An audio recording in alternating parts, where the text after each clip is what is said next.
आज की कहानी शुरू होती है रामपुर नाम के छोटे से गांव से, जहां गीता नाम की एक प्यारी सी लड़की अपनी सौतेली माँ के साथ रहा करती थी। गीता गीता, अरे कहाँ मर गए कल मुही? जब तुझे पता है कि मुझे सुबह 7 बजे चाय चाहिए होती है, तो अभी तक मेरी चाय क्यों नहीं आई? माफ करना माँ,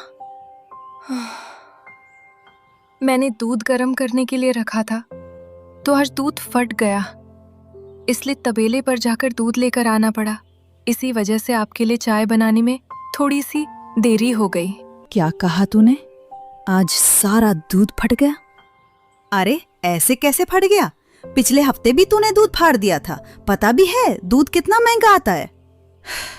अरे यहाँ तेरी वो मरी हुई माँ पैसे छोड़कर नहीं गई है हमारे लिए जो हम खर्चा करे, और तू आए दिन इस तरह चीजों को खराब करती रहती है।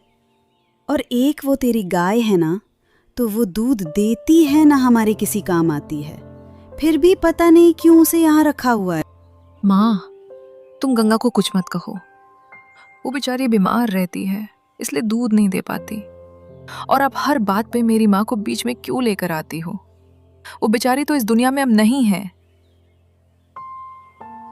फिर भी उन्हें तरह तरह की बातें कहती हो। तुम्हें जो भी कहना है तो मुझे कह लो, लेकिन मेरी माँ को कुछ मत कहो। क्या हो गया माँ, सुबह सुबह इतने गुस्से में दिख रही हो? अरे मेरे गुस्से का कारण इसके सिवा और कौन हो सकता है? सुबह सुबह 2 किलो दूध फाड़ दिया। अब जा यहाँ से, तेरा मुंह देखकर ना मुझे और गुस्सा आ रहा है। अरे रुक, मेरे जूते जरा गंदे हो गए हैं, तो बाहर से कपड़ा ला के मेरे जूते साफ कर दे। ठीक है भैया, आप मुझे अपने जूते उतार कर दे दीजिए, मैं साफ करके ले आती हूँ। जूते उतारने की क्या जरूरत है?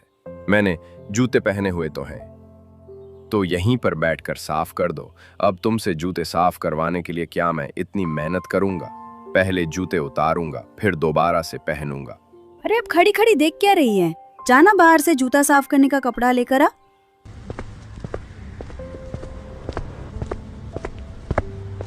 गीता उस समय सिर्फ 3 साल की थी जब उसकी माँ चल बसी। उसके पिता ने राधा नाम की एक औरत से ये समझकर दूसरी शादी की कि वो गीता को उसकी माँ की तरह ही पालन पोषण करेगी।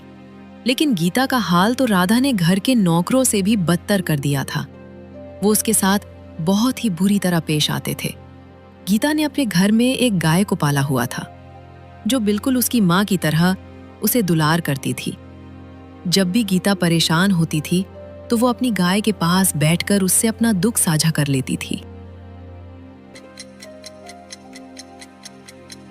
तुझे तो पता है ना गंगा, एक तू और एक पिताजी ही है जिनकी वजह से मैं जी पाती हूँ, वरना आज तो मेरा जीने का मन भी नहीं करता। गीता की ये बातें सुनकर गंगा की भी आंखें भर आती है और वो उसे प्यार दिखने लगती है।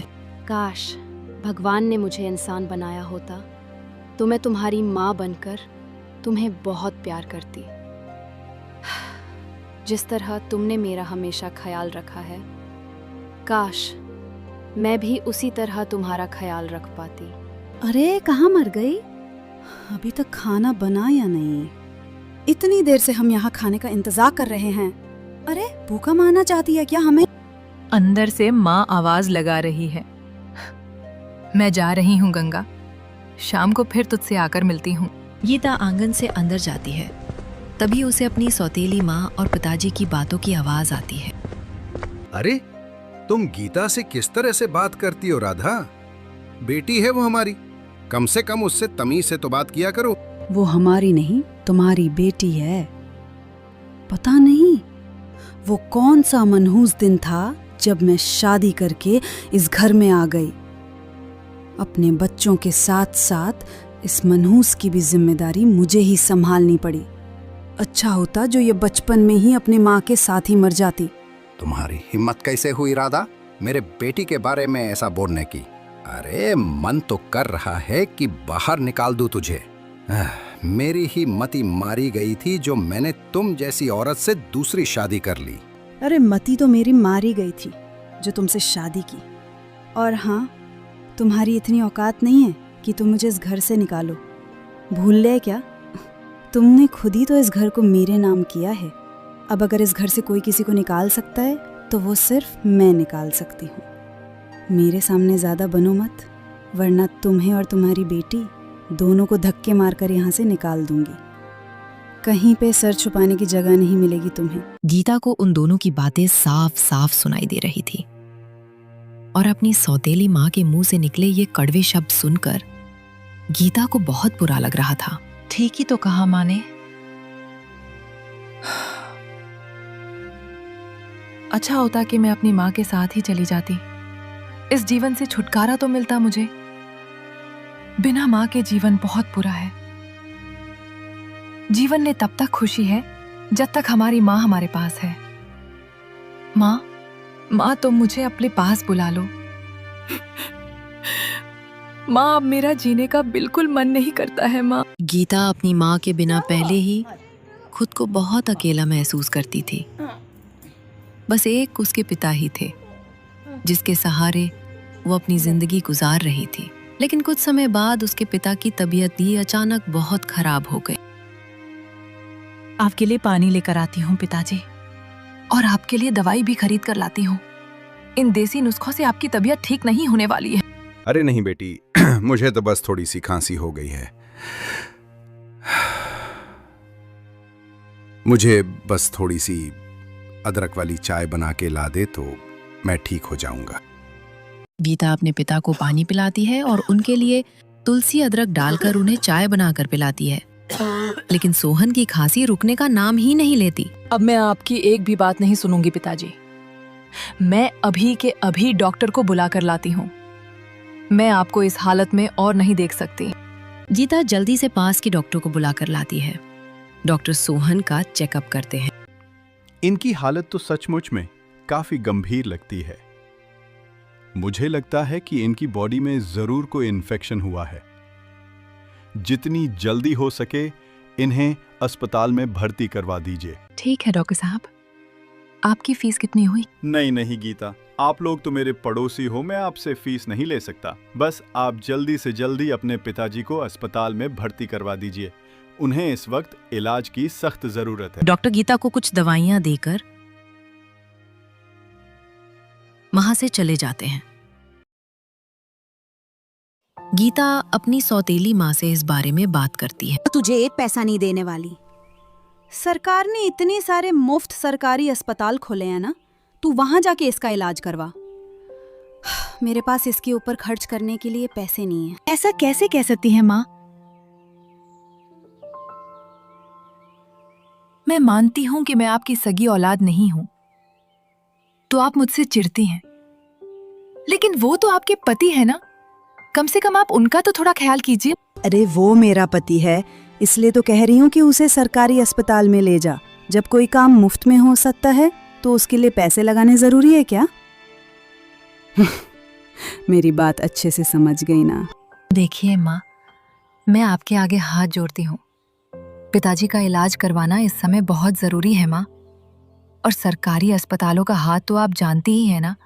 वहां पर ना तो कोई बेड खाली है, ना ही कोई मरीज पर इतना ध्यान देता है। पिताजी की सारी पूंजी आपके पास है माँ, कम से कम थोड़ा तो सोचिए। अगर अब तूने मेरे साथ और बहस की ना, तो जो तुझे और तेरे इस बीमार पिता को मैं अपने घर पर रख रही हूँ वो भी नहीं रखूंगी। सरकारी अस्पताल में इलाज करवाना है तो करवा, वरना मरने दे इसे। अपनी सौतेली माँ के मुंह से इतने कड़वे बोल सुनकर गीता की आंखों में आंसू आ जाते हैं। उसे जब कुछ भी समझ नहीं आता तो वो अपनी गाय गंगा के पास जाकर बैठ जाती है। गंगा तो जानती है ना कि पिताजी की तबीयत कितनी खराब है। माँ के पास बहुत पैसा है, पिताजी ने अपना सारा पैसा उन्हीं को दिया हुआ है, लेकिन वो मुझे पिताजी के इलाज के लिए एक भी पैसे नहीं दे रही। मैं क्या करूं गंगा? मुझे पैसों की बहुत जरूरत है। मैं तुम्हारी मदद करना चाहती हूँ गीता, लेकिन ये चाह कर भी तुम्हारी मदद मैं नहीं कर सकती। मैं भगवान से प्रार्थना करूंगी कि तुम्हारे पिताजी जल्दी से उन्हें इलाज के लिए पैसे मिल जाए और वो ठीक हो जाएं।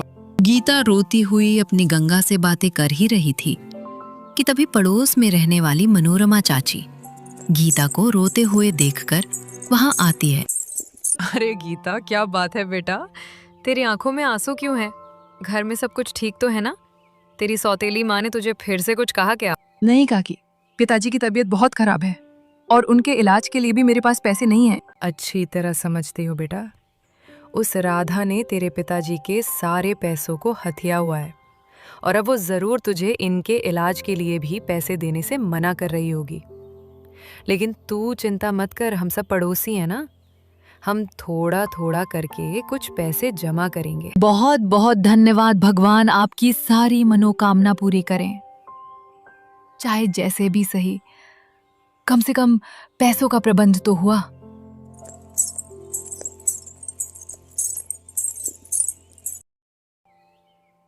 भगवान गीता और उसकी गाय गंगा की प्रार्थना सुन लेते हैं। पड़ोस में रहने वाले कुछ लोग उसके पैसों में ज्यादा नहीं लेकिन थोड़ी बहुत मदद कर देते हैं।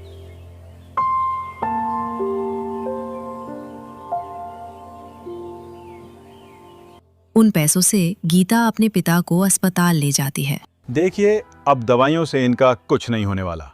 हमें इनका प्रॉपर ट्रीटमेंट करना होगा और उसमें करीब 4 से 5 लाख का खर्चा आएगा। आप पैसे काउंटर पर जमा करवा दीजिए तो हम इनका इलाज शुरू कर देंगे। 4 से 5 लाख रुपए? लेकिन इतने पैसे तो मेरे पास नहीं है डॉक्टर साहब। अरे, अगर पैसे नहीं हैं तो तुम अपने पिता को यहाँ पर लेकर क्यों आई हो? तुम लोगों के लिए सरकार ने सरकारी अस्पताल खोले हैं ना, तो वहां लेकर जाओ इनको। बिना पैसे के यहाँ पर किसी का इलाज नहीं होता। गीता बहुत निराश होती है और अंत में उसे हार कर अपने पिता को सरकारी अस्पताल में ही भर्ती करवाना पड़ता है। मगर वहां पे ठीक से देखभाल ना होने के कारण उसके पिता की हालत बहुत ज्यादा खराब हो जाती है और 1 हफ्ते के अंदर ही वो भी गीता को छोड़कर हमेशा के लिए चले जाते हैं। पिताजी, आप भी माँ की तरह मुझे छोड़कर चले गए। मेरी गलती है, मेरे होते हुए भी मैं आपके लिए कुछ नहीं कर पाई। काश मैं आपका अच्छी तरह इलाज करवा पाती तो आज आप मेरे साथ होते। पिताजी, मुझे माफ कर दीजिए, मुझे माफ कर दीजिए पिताजी।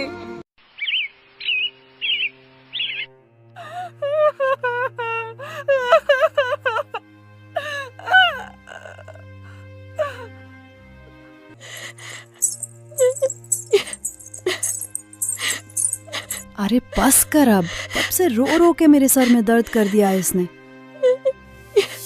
जिसने मरना था वो मर गया और जिसे इस दुनिया में से जाना है वो तो जाकर ही रहता है। अब खड़ी होकर घर की सफाई कर। मैंने कभी सोचा भी नहीं था कि आप इतनी नीच हो। यहाँ आज मेरे पिता का अंतिम संस्कार हुआ है और आपकी आंखों में आंसू तो दूर, मेरे पिता के लिए आप ऐसे शब्द कह रही हो। कितनी घटिया सोच है आपकी। क्या बोली तेरी इतनी हिम्मत कि तू मुझसे ऐसी बातें करे? अभी तक तुझे इस घर में रख रही थी ना, अब देख मैं तेरे साथ क्या करूंगी। राधा पहले तो जैसे तैसे गीता को घर में रख रही थी, लेकिन अब वो जल्द से जल्द उस घर से उसे रफा दफा करना चाहती थी। अगले दिन ही उसने रिश्ते वालों को घर पर बुलाया। एक 40 साल का आदमी उसके घर आया।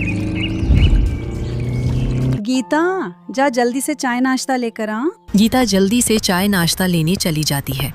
तभी राधा उस 40 साल के आदमी से कहती है, देखिए ये तो आपको भी पता है कि आपकी उम्र में और गीता की उम्र में कितना फ़र्क है, इसीलिए अगर आपको उससे शादी करनी है तो मुझे 5 लाख रुपए देने होंगे। मेरे पास पैसों की कमी नहीं है, मैं आपको पैसे दे दूंगा, लेकिन शादी के बाद अगर कोई दिक्कत हुई तो मैं उसका जिम्मेदार नहीं होऊंगा। अरे हाँ, मुझे उससे कोई मतलब नहीं है, वो तो मेरी सौतेली बेटी है। शादी के बाद तुम चाहे उसे मारो चाहे पीटो, मुझे उससे कोई फर्क नहीं पड़ता। राधा उस आदमी से 5 लाख लेती है और 21 साल की गीता की शादी उससे करवाने के लिए मान जाती है। लेकिन गीता उनकी ये सब बातें सुन लेती है। आप ये क्या कह रही हैं माँ? आप इन चंद रुपयों के लिए मेरी शादी इस आदमी से करवा देंगी? कम से कम आप मेरी उम्र का तो लिहाज कीजिए। क्या लिहाज करूं? हाँ, क्या लिहाज करूं?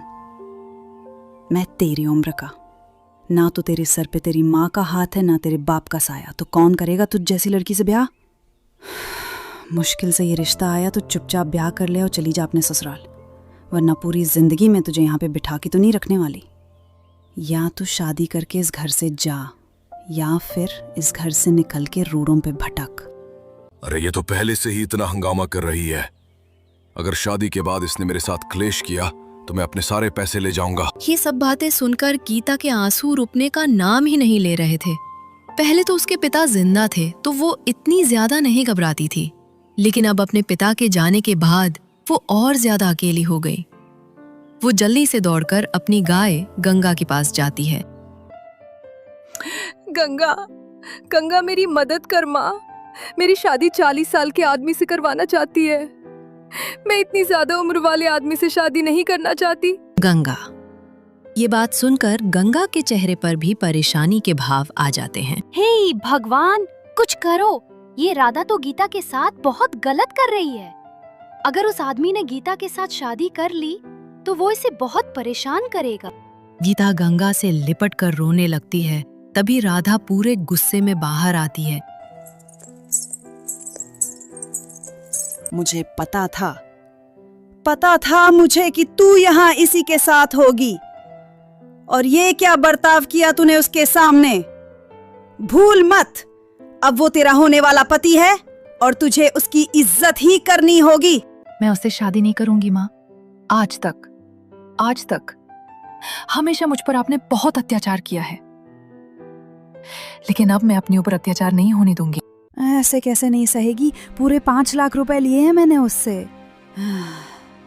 अगर उससे तेरी शादी नहीं करवाई तो मेरे हाथ से इतने सारे पैसे चले जाएंगे और मैं तो ऐसा कभी होने नहीं दूंगी। सीमा की ऐसी बातें सुनकर गंगा को उसके ऊपर बहुत गुस्सा आ जाता है और वो उसके ऊपर हमला कर देती है। उसके हमले से सीमा दूर जाकर गिरती है। अरे ये तुम क्या कर रही हो? गंगा माँ को चोट लग जाएगी। हे भगवान, ये राधा इसके साथ इतना गलत कर रही है और ये अभी भी इसे माँ कह रही है। ऐसी औरत को तो माँ कहलाने का कोई हक ही नहीं है। रमेश बेटा जल्दी से आ यहाँ पर। इस गाय ने मुझ पर हमला कर दिया है। ये तो मुझे मार डालेगी। अरे क्या हो गया माँ? तुम इतनी जोर जोर से क्यों चिल्ला रही हो? अरे अगर चिल्ला कर तुझे बुलाती नहीं तो इसकी ये गाय तो आज मुझे मार ही डालती। इसने मुझ पर हमला किया है। इसे अच्छी तरह सबक सिखा ताकि अगली बार ये ऐसी कोई हरकत ना कर पाए। क्या इसकी गाय ने तुम्हारे ऊपर हमला किया? अब तो मैं एक साथ तुम दोनों को सबक सिखाऊंगा। नहीं भैया, गंगा से गलती हो गई। उसने जानबूझकर ऐसा नहीं किया। तुझे पता है ना तेरी आवाज किस तरह मेरे कानों में चुभती है। तेरी हिम्मत कैसे हुई मेरे आगे कुछ बोलने की? रमेश गीता को एक चाटा मारता है। ये देखकर गंगा का गुस्सा और बढ़ जाता है। वो रमेश के ऊपर हमला करने की कोशिश करती है। तभी रमेश पास में रखे मोटे डंडे से गंगा और गीता की बुरी तरह पिटाई करता है। रमेश उन दोनों को बुरी तरह से पीटकर वहां से चला जाता है। गीता खुद से पहले गंगा के चोटों पे मरहम करती है और डॉक्टर से उसके लिए दवाई भी लाती है। तुझे क्या जरूरत थी मेरे लिए ये सब करने की? तू इन लोगों को जानती ही नहीं। ये लोग कितने निर्दयी हैं। कितनी बुरी तरह से मारा है उन्होंने तुझे। कुछ दिन बाद अचानक से वही आदमी उनके घर आता है और गीता के घर वाले जबरदस्ती उसकी शादी उस आदमी से करवा के उसे भेजने लगते हैं। सब क्या हो रहा है?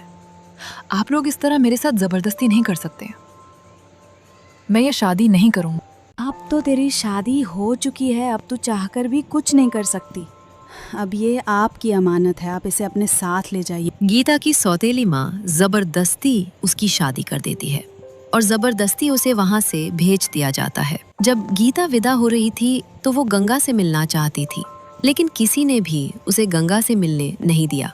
2-3 दिन बीत गए, लेकिन जब गीता गंगा से मिलने नहीं आई तो गंगा को भी कुछ अजीब लगा। ऐसा तो आज तक कभी नहीं हुआ कि दिन में गीता मुझसे मिलने ना आई हो, लेकिन इस बार पूरे 3 दिन बीत गए। गीता मुझसे मिलने नहीं आई। जरूर कुछ ना कुछ गड़बड़ है। गंगा खूंटे में बंधी रस्सी को अपने मुंह से निकालकर घर की तरफ जाती है, लेकिन गीता उसे कहीं भी नजर नहीं आती। तभी सीमा की नजर उसके ऊपर पड़ती है। अरे रमेश, ये तो खुद ही अपनी रस्सी खोलकर इधर उधर घूम रही है। तू एक काम कर, इसको कहीं पर छोड़ा। इसे घर में रखने का क्या फायदा? कहीं रास्ते पे छोड़ा इसे और कहीं दूर छोड़कर आना। ताकि ये वापस यहाँ ना आ पाए।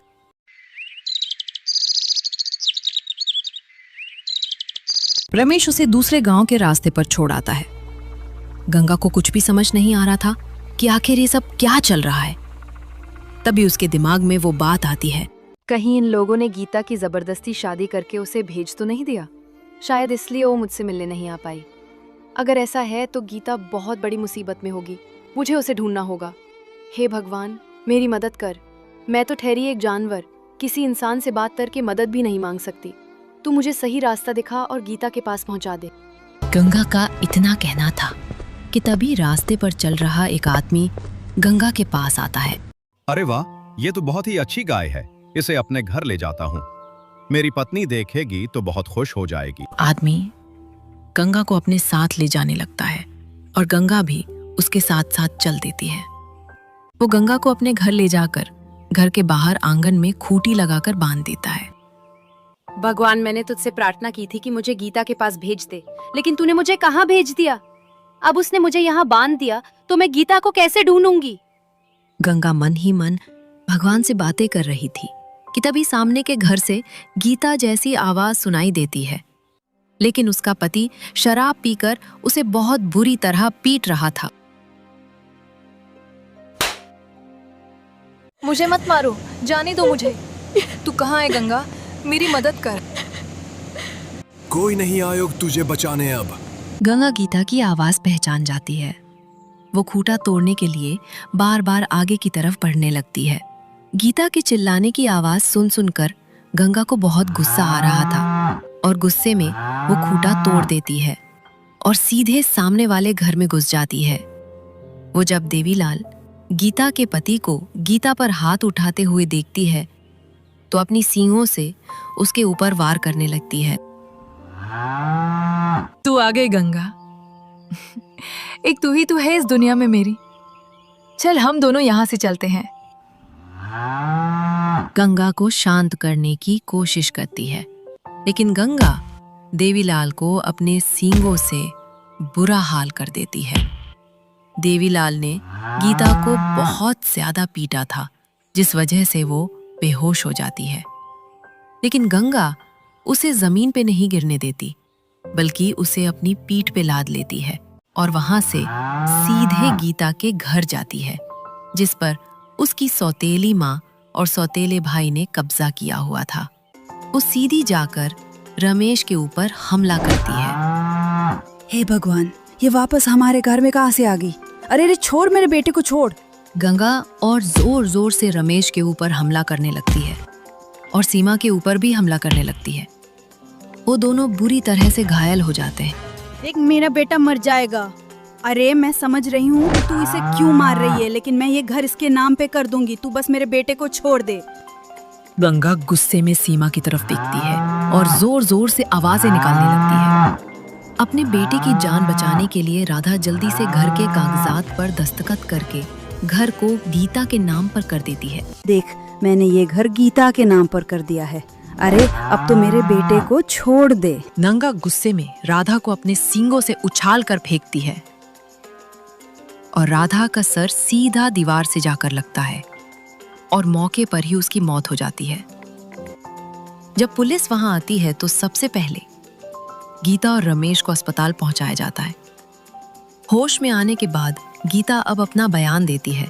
उसके ऊपर हो रहे अत्याचार जब पुलिस को पता लगते हैं तो उन्हें राधा की मौत का कोई दुख नहीं होता और गंगा के प्रहारों से रमेश भी हमेशा के लिए अपाहिज हो जाता है और उसे रास्ते पर बैठकर भीख मांगनी पड़ती है।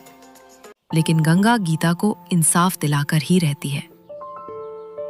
गीता के पास जीने की गंगा ही केवल उम्मीद थी, इसलिए गीता गंगा के साथ अपने घर में सुख शांति से रहती है और कुछ समय बाद उसकी एक अच्छे लड़के से शादी भी हो जाती है, जो शादी के बाद गीता को बहुत खुश रखने लगता है। और कुछ ही सालों में गंगा के साथ साथ गीता का भरा पूरा परिवार भी हो जाता है और इस तरह से हमारी इस कहानी का एक सुखद अंत होता है।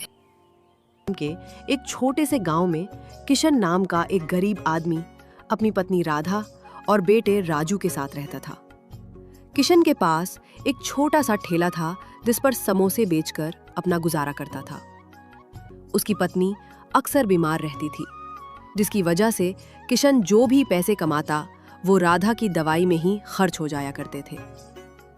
इस कारण घर की स्थिति काफी खराब थी। एक दिन किशन गांव के चौराहे पर समोसे बेच रहा था। किशन का दोस्त मोहन भी उसके पास खड़ा था। और सुना किशन, क्या हाल है? कुछ खास नहीं, बस जैसे तैसे करके घर का गुजारा कर रहा हूँ। वो दोनों बातें करने लगते हैं। तभी किशन का बेटा राजू दौड़ता हुआ अपने पिता किशन के पास आता है। पिताजी, जल्दी चलिए, अचानक माँ की तबीयत बहुत खराब हो गई है। अरे ये क्या कह रहा है बेटा? सुबह तो वो बिल्कुल ठीक थी। चल जल्दी चलते हैं। मोहन, जरा ठेले का ध्यान रखना, मैं जाकर देखता हूँ कि राधा को क्या हुआ है। ठीक है किशन भाई।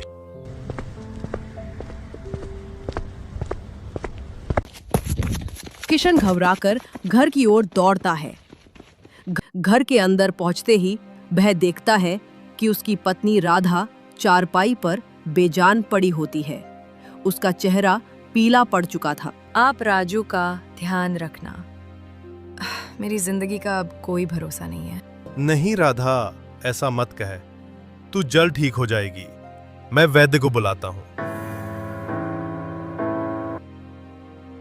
किशन दौड़ते हुए गांव के वैद्य के पास जाता है। वैद्य जी किशन के साथ लौटते हैं। किशन, इसकी हालत बहुत नाजुक है। इसे तुरंत दवाई की जरूरत है, लेकिन ये दवाई सिर्फ शहर में मिलेंगी। क्या? शहर? लेकिन वहां जाने में 4 घंटे लगेंगे और मेरे पास तो पैसे भी नहीं। किशन, कुछ भी कर, पर देर मत कर। तुझे अपनी पत्नी की जान बचानी है। किशन एक पल भी देरी किए बिना दौड़ता है और अपनी पुरानी बैलगाड़ी में राधा को लेकर शहर की ओर चल पड़ता है। राजू भी अपने पिता के साथ बैठ जाता है। गांव की कच्ची सड़क, रास्ते में जंगल और उबड़ खाबड़ रास्ता था। बैलगाड़ी धीरे धीरे चल रही थी। राधा की सांसें धीमी होती जा रही थी। राजू घबराकर अपनी माँ का हाथ पकड़ लेता है। माँ, तुम ठीक हो जाओगी ना? हैप्पी बेटा, तू बहुत बहादुर है। तेरी किस्मत तुझे हमेशा आगे बढ़ाएगी, बस हार मत मानना। राजू रोने लगता है। अचानक बैलगाड़ी का पहिया कीचड़ में फंस जाता है। बैल घबराकर रुक जाते हैं। किशन नीचे उतरकर पहिया निकालने की कोशिश करता है। हे भगवान, अब क्या करूं? इतने में रास्ते से एक कार गुजरती है जिसमें एक अमीर सेठ बैठा होता है। राजू दौड़कर कार के पास जाता है और हाथ जोड़कर विनती करता है। सेठ जी, कृपया मेरी माँ को शहर तक पहुँचा दीजिए, उसकी जान खतरे में है। हाँ, लेकिन मुझे देर हो रही है। देखो, मुझे बहुत काम है, इसलिए मैं तुम्हारी मदद नहीं कर सकता। सेठ जी, दया कीजिए, मेरी माँ मर जाएगी। मेरी बला से मुझे अपने काम से मतलब है, रास्ते से हटो। सेठ कार लेकर आगे बढ़ जाता है। किशन मायूस होकर बैलगाड़ी को धकेलने की कोशिश करता है। राजू छोटे छोटे हाथों से गाड़ी को धक्का देने में मदद करता है। दोनों कोशिश करके बैलगाड़ी को कीचड़ से बाहर निकाल लेते हैं। फिर वे जल्दी से अस्पताल की ओर बढ़ते हैं। शाम का समय किशन किसी तरह राधा को अस्पताल पहुंचाता है। इसके बाद डॉक्टर जल्दी जल्दी उसका इलाज शुरू करता है। सुनो, इनकी हालत बहुत गंभीर है, पर हम पूरी कोशिश करेंगे इन्हें बचाने की। आप यही बैठ जाइए। किशन और राजू डॉक्टर की बात सुनकर हताश हो जाते हैं। डॉक्टर अंदर चले जाते हैं। कुछ देर बाद डॉक्टर बाहर आते हैं। हमें माफ कीजिए, हम उन्हें नहीं बचा सके। किशन जमीन पर बैठकर फूट फूट कर रोने लगता है। राजू की आंखों में आंसुओं का सैलाब उमड़ पड़ता है। माँ, तुमने कहा था मैं बहादुर बनूंगा, लेकिन मैं तो तुम्हें बचा ही नहीं सका। किशन अपने बेटे को गले लगाकर रोने लगता है। इसके बाद वो राधा को लेकर घर की ओर चल पड़ते हैं। जब वे गांव पहुंचते हैं, तभी गांव वाले राधा की ये दुखद खबर सुनकर वहां इकट्ठे हो जाते हैं। मैं बड़ा होकर गरीब के लिए कुछ करूंगा।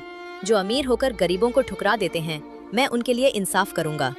जाने रख। गांव के बड़े बुजुर्ग राजू की बात सुनकर उसके हौसले की दाद देते हैं।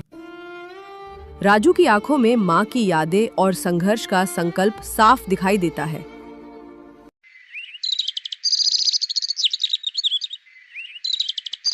कुछ सालों बाद राधा की मृत्यु के बाद किशन टूट चुका था। उसने ठेला अपने दोस्त मोहन को बेच दिया था, लेकिन अब खेतों में मेहनत करते करते उसकी कमर झुक गई थी। कर्ज का बोझ बढ़ता जा रहा था। राजू अब 18 साल का हो चुका था। वह भी पिता के साथ खेतों में काम करने लगा था। एक दिन बारिश हो रही थी, लेकिन दोनों कीचड़ में भी काम कर रहे थे। किशन हल चला रहा था, राजू भी उसके साथ खेत में लगा हुआ था। बेटा थोड़ा आराम कर ले, तुझे ठंड लग जाएगी। नहीं पिताजी, मुझे काम पूरा करना है। आपने कहा था कि मेहनत कभी बेकार नहीं जाती। किशन बेटे को गर्व से देखता है। राजू का हौसला देखकर उसकी आंखें नम हो जाती हैं। तभी बारिश रुक जाती है। कुछ देर में गांव का साहूकार रघु सेठ खेत पर आ जाता है। उसके साथ उसके गुंडे भी थे। ओए किशन, कर्ज की किस्त का क्या हुआ? अभी तक पैसे नहीं दिए? सेठ जी, बस 1 महीने का और समय दे दीजिए। फसल कटने पर सब चुका दूंगा। बस बहुत हो गया तेरा नाटक। अब मैं तेरी जमीन अपने नाम लिखवाऊंगा। सेठ गुंडों को इशारा करता है। गुंडे किशन को जमीन पर धक्का दे देते हैं। राजू ये सब देखकर गुस्से से तिलमिला उठता है। वो सेठ के सामने खड़ा हो जाता है। सेठ, तुम मेरे पिता को हाथ मत लगाना।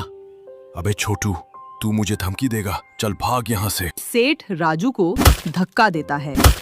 राजू गिर जाता है, लेकिन तुरंत उठकर फिर से सेठ के सामने आ खड़ा होता है। मैं तुम्हें अपनी जमीन नहीं लेने दूंगा।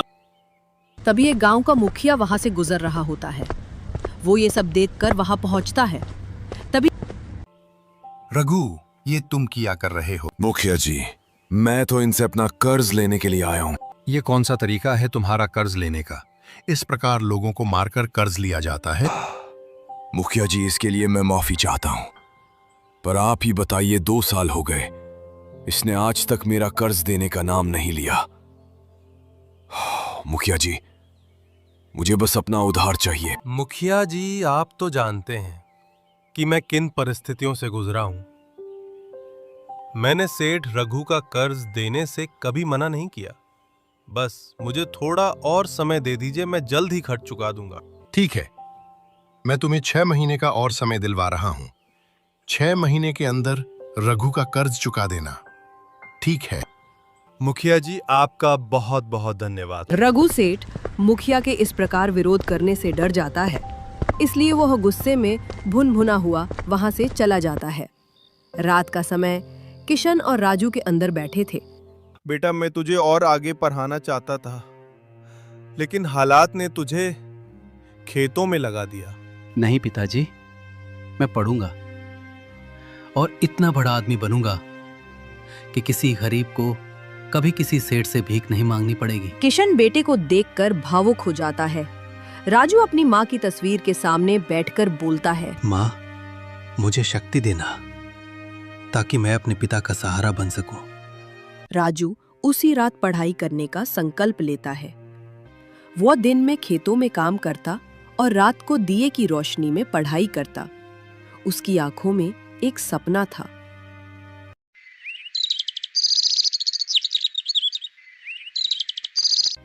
एक दिन किशन खेत में काम कर रहा होता है।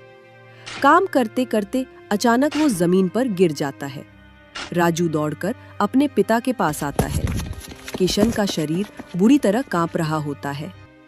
पिताजी, क्या हुआ आपको? किशन की आंखें बंद हो रही थीं। राजू उसे उठाकर डॉक्टर की दुकान की ओर दौड़ता है। डॉक्टर जांच करते हैं। तुम्हारे पिता को फेफड़ों की बीमारी हो गई है, इन्हें इलाज की जरूरत है, लेकिन इसमें थोड़े ज्यादा पैसे लगेंगे। राजू आंखों में चिंता छा जाती है। उसके पास इतने पैसे नहीं थे, लेकिन उसने हार नहीं मानी। डॉक्टर साहब, ये लीजिए, कुछ पैसे बाकी मैं जल्दी ही चुका दूंगा। आप मेरे पिताजी का इलाज शुरू करिए। वो गांव में छोटे मोटे काम करने लगा। उसने लोगों के खेतों में काम किया, जंगल से लकड़ियां काट कर बेची और पानी भरकर पैसे कमाए। कुछ ही दिनों में राजू ने इलाज के लिए पैसे जुटा लिए। उसने पिता का इलाज करवाया, जिससे किशन की हालत थोड़ी सुधर गई। एक दिन राजू मंदिर में हाथ जोड़कर भगवान के सामने खड़ा होता है। उसकी आंखों में आंसू होते हैं, लेकिन हौसला बरकरार था। भगवान, मुझे शक्ति दो ताकि मैं अपने पिता को खुशहाल जीवन दे सकूं और हर गरीब को इंसाफ दिला सकूं। वो खुद से वादा करता है कि वो पढ़ाई के जरिए अपनी जिंदगी सुधारे। उसकी आंखों में मां का सपना और पिता के लिए सम्मान साफ झलक रहा था। अगली सुबह राजू फावरे से खेत में मिट्टी खोद रहा था। उसके हाथ में काफी दर्द हो रहा था, लेकिन उसने काम बंद नहीं किया। किशन उसे देखता है और दुखी हो जाता है। बेटा, अब बस कर, तेरा शरीर थक जाएगा। नहीं पिताजी, मुझे काम पूरा करना है। माँ कहा करती थी कि मेहनत से ही किस्मत बदलती है। इतने में गांव का साहूकार रघु सेठ फिर से आता है। वो अपनी बड़ी गाड़ी में बैठा होता है और साथ में 2 गुंडे भी होते हैं। ओ किशन, अब तेरा कर्ज बहुत बढ़ गया है। अगर निश्चित समय तक पैसे नहीं चुकाए तो तेरी जमीन मेरी हो जाएगी। किशन कुछ नहीं कहता, उसका सिर झुक जाता है। राजू को ये सब देखकर गुस्से में आ जाता है। अरे ओ सेठ, गरीब होना कोई गुनाह है क्या? हम मेहनत कर रहे हैं, तुम्हारे पैसे चुका देंगे। हाँ, तू क्या पैसे चुकाएगा रे भिखारी? पहले अपनी हालत देख। सेठ हंसते हुए चला जाता है। राजू मुट्ठी भींचकर कसम खाता है। पिताजी, अब वक्त आ गया है कि मैं शहर जाकर कुछ बड़ा करूं।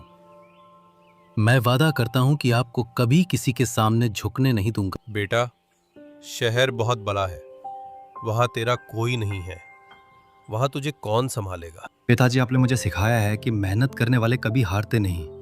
मैं अपना रास्ता खुद बनाऊंगा।